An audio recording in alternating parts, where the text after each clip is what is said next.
There is no organization today which is not digital today. Every organization is digital. Everybody is in Facebook. Every business is in Facebook.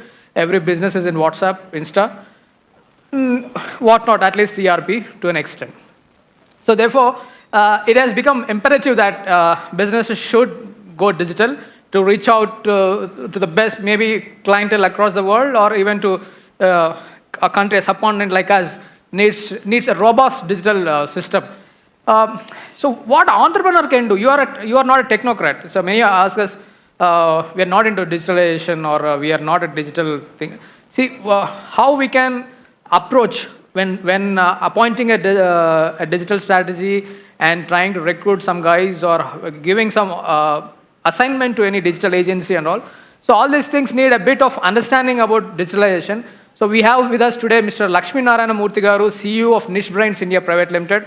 He runs a very great Niche Brains platform for who is exclusively for small businesses, consultants and all. So he has done a wide range of works at different business levels.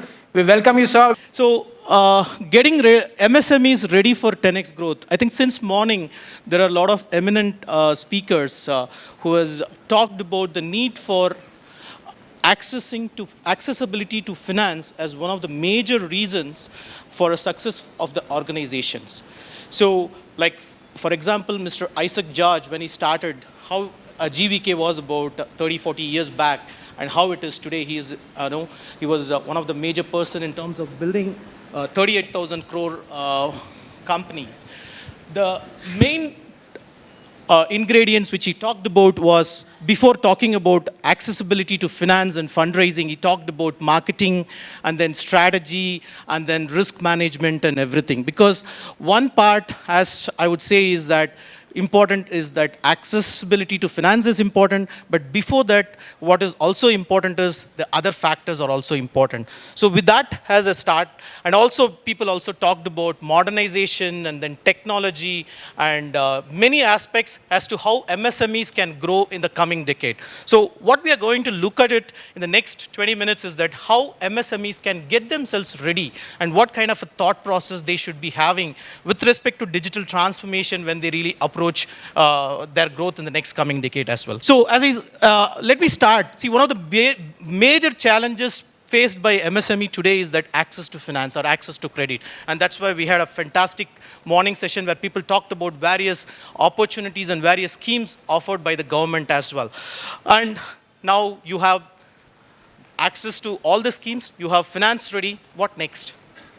The other side of the challenge which is faced by the MSME is that access to expertise or access, how to best deploy the credit or the finance that you are able to get it so that that can be used for better outcomes. Otherwise, what happens is that 90% of the MSMEs who gets the good finance also are not able to break their vision of breaking from a micro industry to small and small to medium. The major challenge becomes is that their focus is more on day-to-day challenges, and which results into only just trying to service the loans as well. So it also in that factor, it becomes all the more important that not just having an access to finance, but also having access to expertise is one of the key to success, and this needs to be addressed. The two sides of success is that when they work together, what happens is that we have a greener pastures where each micro industry or a small industry becoming a medium and medium becoming a larger industry. That's where we see the growth happening, and both when you are able to put your capital to the best use through the right strategic initiative, you get a superior performance outcome. And that's what is this getting MSME ready for the next 10x growth is all about. So I have divided this into three questions, basically the fundamental questions. So let's go to the first principle. What it takes for MSME to getting ready for 10x growth is the first one. The second one is all about why it is relevant or why it is important today. And third, we also just explore about how one can do about it as well. So the common trap, whenever we hear about the digital transformation, unfortunately, it would have been an animated, no, it's a slide which goes through animation, but unfortunately, I have to just show it everything here. So whenever we talk about digital transformation or a technology or MSME growth today, the buzzwords that we hear is about ERP or cloud or IoT or e-commerce. All these basically when we are looking it in isolation, it is like a blind man trying to see different parts of an elephant and then say that the elephant is a snake or it's a trunk or whatever it is. So it's not the full elephant as such. So the digital transformation cannot be looked in as from an siloed point of view, but rather it has to be looked at from a full picture.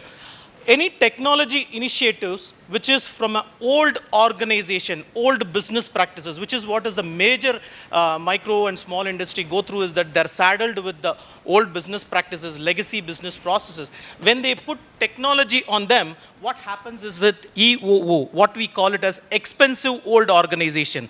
So old organization with technology become an expensive old organization, which basically that is the reason also one of the major challenges faced by MSME. Whatever they do, whatever new technology put, the advantage or the benefit that they get is only incremental.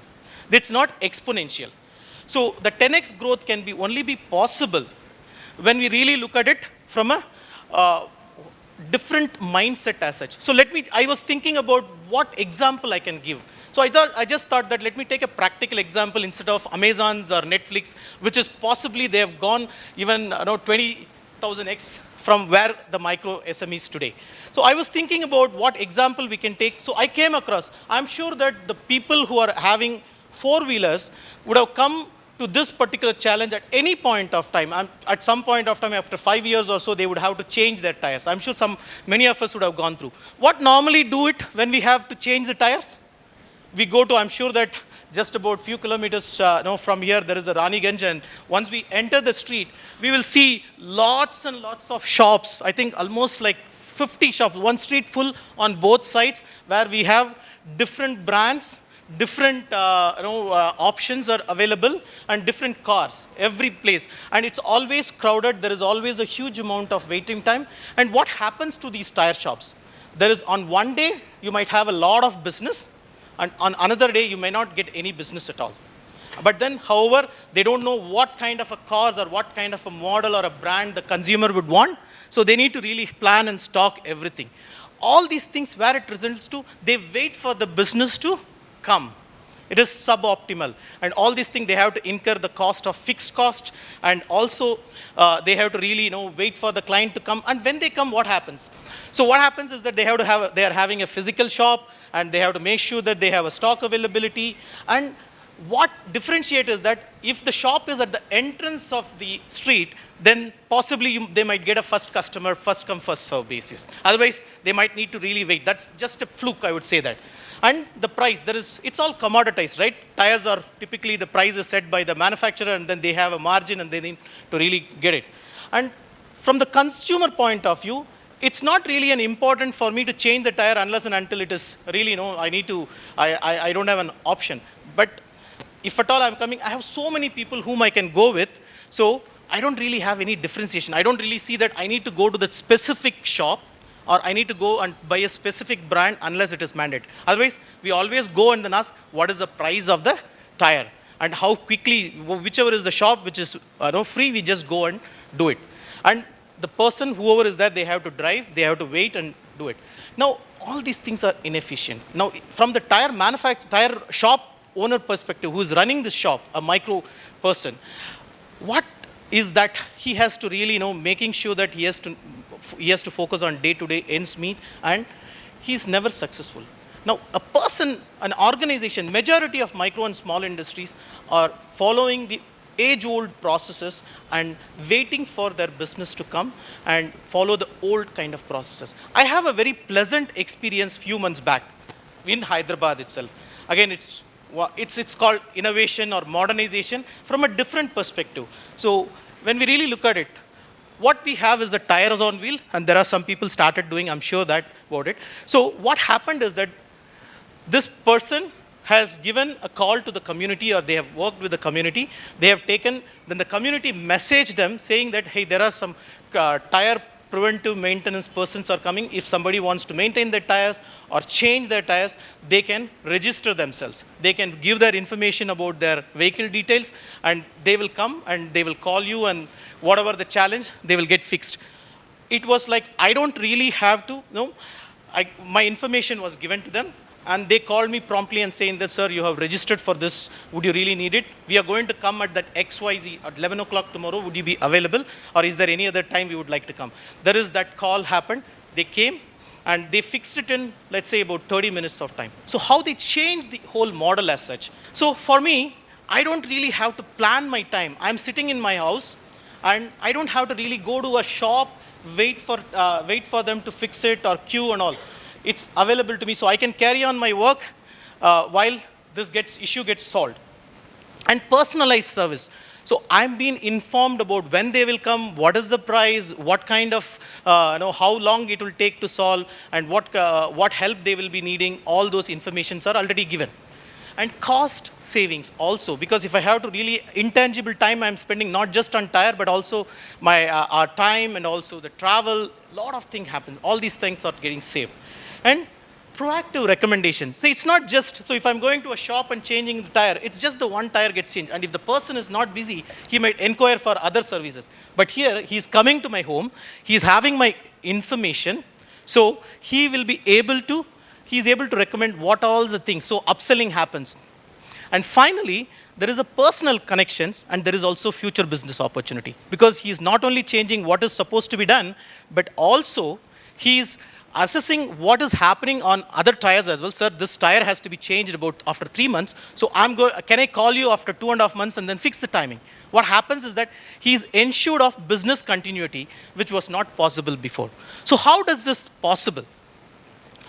Now, just before coming to this slide, so by simply the same business, the same need, everything was the same. By simply reimagining what was the problem to be solved. So previously, when we had really had a physical shop, it was all about what is the business you are in, changing the tire, or we are selling the tires. That is what it is. But here, we are ensuring that by changing or reimagining what is the customer problem, is that customer problem to be solved, is that he needs to make sure that his vehicle to be running without any problem with the tire, and at a faster and cheaper way. So by reimagining the problem to be solved, the cars on wheels or the cars on wheels was able to reimagine how they want to acquire the customers.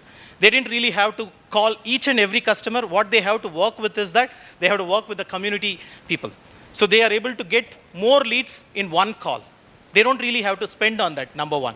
Second, when it comes to operations delivery, previously they used to have manual way of changing the tire. Now they have invested in an automatic hydraulic way of wheel balancing and all. It's just a small mobile auto. So they are able to really have very efficient way, and in a very short time they are able to change 3 tires of mine in a short time of 30 minutes or so.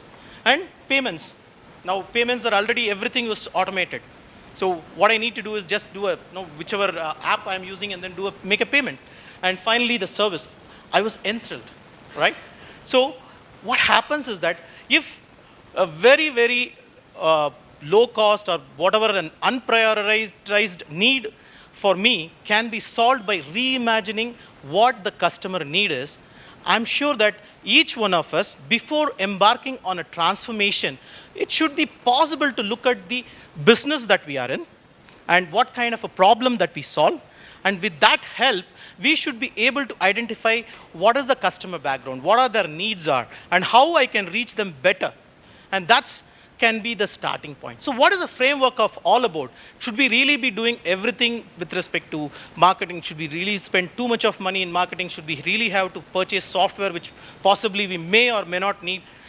Maybe software solves the problem. It reduces, it captures the data, it reduces our time. But however, before going into it, whatever your purchases or whatever your technology purchases are, what is important is to look at about what is your customers' problems you are solving, what is your customer needs are, and accordingly approach your strategy as well. So how do we do that as such? So the first thing is that you have to eliminate in your business today, whatever you are doing, eliminate whatever the customer doesn't value. So in our case, what happens in the tire, I don't really want to go to a physical shop, wait for time. So customer doesn't value, customer is not paying. So whatever it is, in same way in your business, if any activity that is not adding value to your business, eliminate that. And There are some mandatory activity that you still need to do, but it is not adding value to your customers. So try to reduce it. But what is important is raise value that customer really appreciate it, which is basically to giving the same personalized service. You also, the physical shop also gives the same service, but giving him a call, doing the proactive recommendations, these are all something which customer appreciate. And finally, reimagine your business model altogether. Instead of customer coming to you, can you go to the customer? Instead of selling a product, can we go into a service business model, subscription business model? So various options are there. Now, the whole objective is that if we keep on following the same business processes and expecting that the business will grow 10x, it may not be possible. So what is important, the first step, understanding how the business is performing and seeing what values newly you can create based on your customer needs sets the tone for your digital transformation. So it's important to find, if you really see that in this whole objective, we are not talking anything specific to technology. The transformation is not about technology. Digital transformation is also not about technology. Transformation comes first. Transformation is all about understanding what your customer needs and how you can fulfill it better and solve with the technology. So technology comes later. So the digital transformation is always about, has to be thought from a full picture perspective, and it is an elephant, not really looked at from a piecemeal manner. And then you will be able to see that which technology can help. It could be an e-commerce portal, it could be just a simple website, or it could be some other complex technology like 3D printing or whichever your industry wants. So looking at how you can better efficiently and effectively solve your problem can help you in terms of growing your organization 10x. It starts with organizational change and enablers. So think about hard and as to what kind of changes that you need to bring in your organization in terms of business processes and practices and tech systems, then what enables them, plus or multiply that with a technology initiative which can really help in terms of increasing productivity and competitiveness. That is what we call it as an exponentially increasing or a growing firm. So now that we established what it means to be a 10x growing organization, let's also see that, okay, fine, my business is going well, so why do I need to really rethink about transformation or technology and everything? I'm having a regular flow of customers, why it is needed. So we'll focus on why with a little bit of story as well. I'm sure that in our childhood, there was a famous story of Rip Van Winkle, like who was sleeping for 20 years and then suddenly he woke up one day. So similarly, imagine a CEO who was very, very popular. You can imagine anybody who was very successful and he was like a business magnate and produced a lot of profitability and returns to their shareholders in 1990s. And he kind of went into a deep sleep and then he suddenly woke up a few years back. And when he comes in, before he comes in, can we go to the next slide? So he was very good in those days, actually. He was very, very comfortable because just imagine in early 90s, having a typewriter, having a PLC, or having a floppy disk, because I used to be having a very pride when I used to go to college with that floppy disk in my hand, actually speaking. So I'm sure that he being a very popular CEO, he adapted those technology. But however, he's also checking the latest technology like cloud or other things, and then see that, hey, I'm more comfortable with this floppy disk. I'm more comfortable with that desktop systems. I'm comfortable with traveling or fax and sending all the communication through fax and then sending it by courier, all the proposal. Now, I'm not comfortable with this emails or WhatsApp and all. So what he does basically is that he instructs all his employees to stop using laptops and stop using emails. He cancels everything. And he says that if there is a proposal to be sent, type it, send it by courier. If there is urgent, send it by fax. Or if it is important, travel by bus. This is what he says. Now, in such situation, how long do you think that this business would remain successful? What used to be working in the 20, 30 years back, how long it will be successful? And all the more, the employees who is working in this kind of a business, how long will they be able to work in such environment? So it also underscored that what has changed in the last 20, 30 years, that there are so many changes are happening. One is from the market perspective. Previously, we used to have a lot of a lot of licensing and a lot of things where being in business requires a lot of processes. But now we become kind of, though we are in one small part of India, we can access anything and everything out of any parts of the world as such. Economic conditions, the buying power of the people, the disposable income, a lot of liberalization, a lot of things have changed as such. And customer needs also changed, right? Because we want everything to be the best at the same time cheap, and which is possible today with likes of whatever is there, because our preferences have changed. And government regulations are also changed. In the last 5 years, things like demonetization and then bringing in the GST, all these things mandated the manual way of working to automation as well. And finally, the element that is important is technology. Now, to aid these things in a faster manner, that's where the technology comes into picture. So what does this resulted in? Whenever these kind of transformation happens, this doesn't happen slowly. It happens in a small piecemeal, there is no relationship at all, but at some point of time, the disruption magnified itself, and it results in having the cost value barrier broken. The cost becomes much cheaper as well. And in this new way of working, what is also important is new skills are required, new capabilities need to be built in the organization. And also what happens is that when these new skills and the cost are broken, the way the industry works also changes, the business model changes. Previously, we used to go to the shop for buying kiranas or provisions or vegetables. Today, I'm not sure how many people go to our kirana shops or not. So we have like 10 minutes delivery also possible. So when things change, when the transaction elements changes, unless we adapt our business processes, though we are doing good today, though there are some traditional industries which could be doing very well today, but they're all about to get disrupted in the coming. So how best we keep ourselves ready for these disruptions so that we can have our organization also grow faster as well. So the benefits of going for Y, even if you're good or if you're slow growth organization, is that you increase the visibility not just locally or regionally, but you also have the ability to have a global visibility. The other part is that you can expand into new markets. I have seen some of the local weavers getting shipped to US. Previously, it used to be a very challenging. One of my friends is doing a global e-commerce portal where even a small vendor can register themselves and then get themselves shipped to any customers whom he doesn't even know now in a matter of few hours as well. And naturally, what it results into is that we will be able to increase revenue and reduce cost as well. Oh, sorry, can you go back? And other part is that as the customer preference changes, the product shelf life also comes down as such. So we will be able to get the feedback regularly from the customers and then incorporate that and then release new products and finally grow.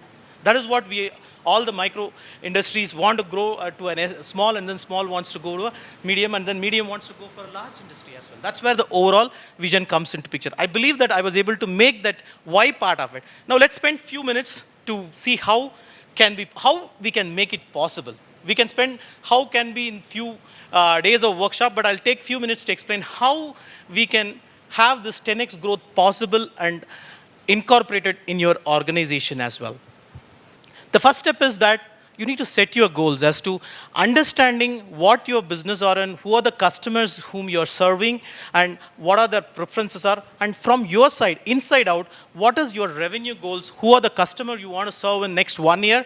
And what kind of a business you want to be in the next 3 years? So setting that goals with the clear key performance indicators or what are the outcomes that you are expecting is the first step in having your organization ready for 10x growth. And the second one is understanding industry shifts as well. Every industry is changing in a faster manner than what we think today. Like for example, the most talked about is an electric vehicle, right? If you are into if you might be in the tier nth level of automotive industry, you might be supplying to somebody who's in the nth level. But understanding that if you're supplying for a automotive ancillary unit, how this will be shaping in the next few years, and are you ready for the change? Because suddenly what happens is that your traditional business will erode, and if you're not ready, you will be just a follower. So understanding industry shifts and making yourself ready is another second step of it. The third one is identifying opportunity. You might have everything as a priority. You might need to transform your marketing organizations, operations, delivery, service, and so many other things. So it might seem to be an Herculean task, but then identifying opportunities where you see maximum value creation for the customers, that should be the starting point. And what kind of technology that you can use to solve these challenges. That was the second part of it. And finally, brutally prioritize your initiative because you have a very limited budgets.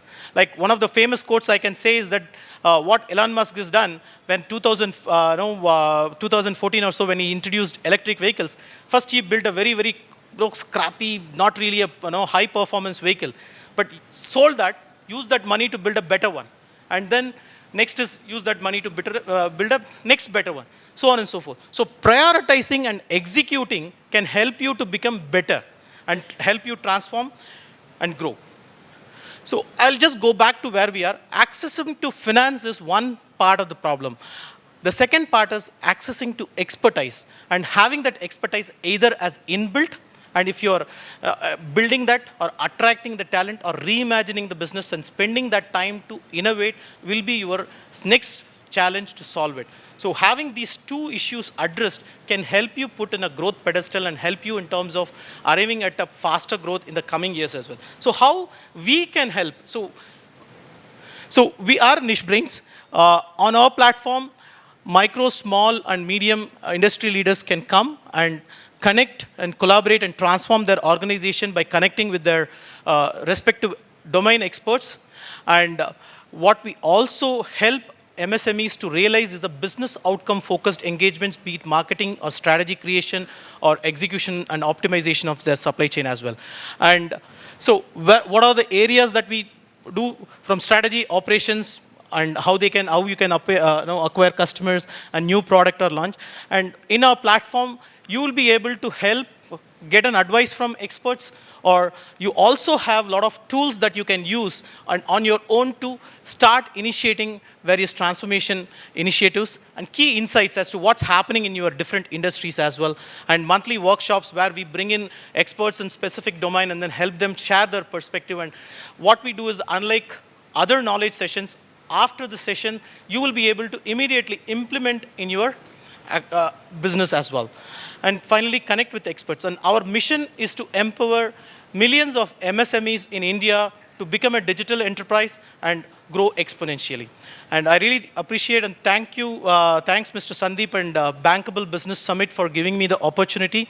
And I wish all the micro, small industry, small and medium industry owners here to grow and break the glass ceiling to become the large enterprises and grow further as well. Thank you very much for the opportunity. Really appreciate it. Thank you.